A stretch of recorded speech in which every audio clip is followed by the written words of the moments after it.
ருத்ரகோடீஸ்வரர் கோடி லிங்கங்கள் கொண்ட கோட்டீஸ்வரர் திருக்கோவில் கேஜிஎஃப் என்று சொல்லக்கூடிய இடத்திலே கர்நாடகா மாநிலத்திலே அற்புதமாக அமைந்துள்ளது.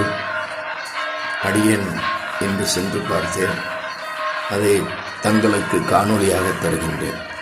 எப்படி போக வேண்டும் என்று சொன்னால், சென்னையிலிருந்து வேலூர் வந்து வேலூரிலிருந்து கேஜிஎஃப் 1 மணி நேரத்துக்கு ஒரு வண்டி உள்ளது. அந்த வண்டியில் ஏறி கேஜிஎஃப் கோடிலிங்கம் வந்து வாசலில் இறங்கி அங்கிருந்து நடந்தே போய்விடலாம். சிறிது தூரம்தான்.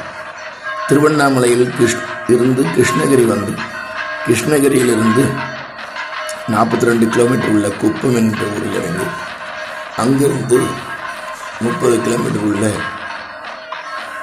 வீக்கோட்டை என்ற இடத்தில் இறங்கி அங்கிருந்து பேருந்து உள்ளது கேஜிஎஃப் செல்வதற்கு.